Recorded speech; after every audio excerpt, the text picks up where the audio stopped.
So hi guys, today ituturo ko naman kung paano natin malalaman kung sino yung kakol ng ating boyfriend, girlfriend, or ng ating asawa gamit ang kanyang cellphone.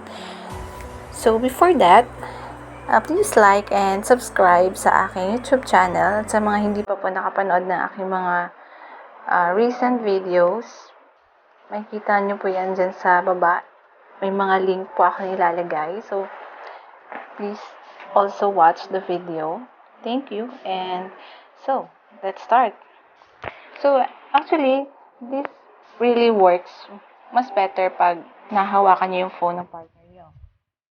Or pag hindi naman binibigay yung phone sa inyo or ayaw ipakita yung phone sa inyo, hindi niya pinapahawak, I think you must find a way. Just get a chance na mahawakan yung phone niya and gawin niyo to para mas ma-secure niyo kung sino tinatawagin niya. Ganon. So, anong mga pinag-uusapan nila. Okay, so, let's start. Punta tayo sa ating settings. Okay, so, sa phone ko, the model kasi nito is Realme C12. So, ganito yung mga lalabas pag pumunta tayo sa settings. Depende kasi sa phone, iba-iba. So, ayan, punta tayo sa SIM card and mobile data.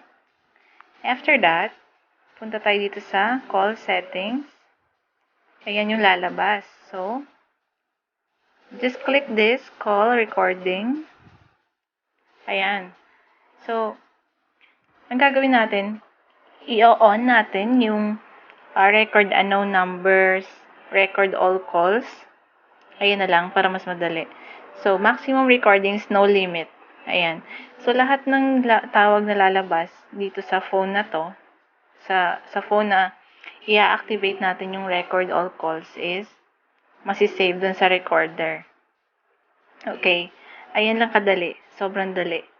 Kung hindi nyo mahawakan yung phone niya, just get the chance talaga para mas mahawakan nyo and ma-open nyo tong record all calls sa phone niya. Maybe some of you alam to and some of you naman, meron siguro hindi pa nakakaalam ng ganito. So, ayan. And, okay, I will show you some examples. We're going to call. I-back na natin to. I-back na natin. Since may load naman ako, so try natin mag-call. Okay. So, dial lang tayo kahit kanina. Sa kuya ko na lang ito.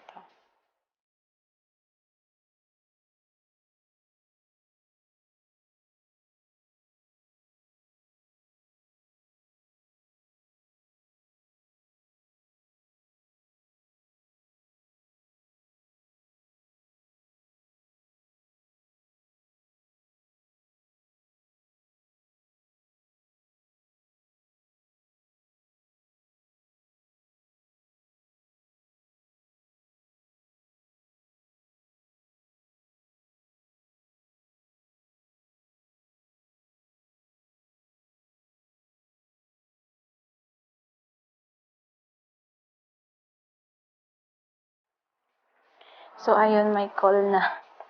Hindi nyo narinig yung mga sagot ko kasi naka-mute yung sound ng recorder. Hindi kasi gagana yung tawag pag nakagana yung microphone sa recorder. Ayun. So, check na natin. Punta tayo sa recorder. Okay, sana ito. So, punta tayo sa calls. Ayan. So, actually, meron pala akong June pa to. Meron pala ako na record. Ayan. So, click natin to. Punta lang tayo sa calls. Click yan. Guys. Hello, Noy. Ayun, na-record Kain yung ka pala na? yung boses ko. Sorry, Apple. Togs to? Tugot temprano pa? Hindi. Dali. Tawag ko tumalan dali lang. Ayun, so pumasok yung tawag na ginawa ko. So, lahat ng lalabas na tawag dito sa phone niya gamit yung cellphone number ay mare-record sa recorder directly. So, doon natin makikita kung sino yung mga kausap ng ating partner. So, sa language ko, I don't know if you understand yung language na sinabi ko kasi I am from Aklan, so it was a language from Aklanon. Okay, so yun lang. And for more questions regarding dito, just comment down below para masagot natin yan. And also, don't forget to hit the notification bell below, like and subscribe to my YouTube channel for more updates. Thank you.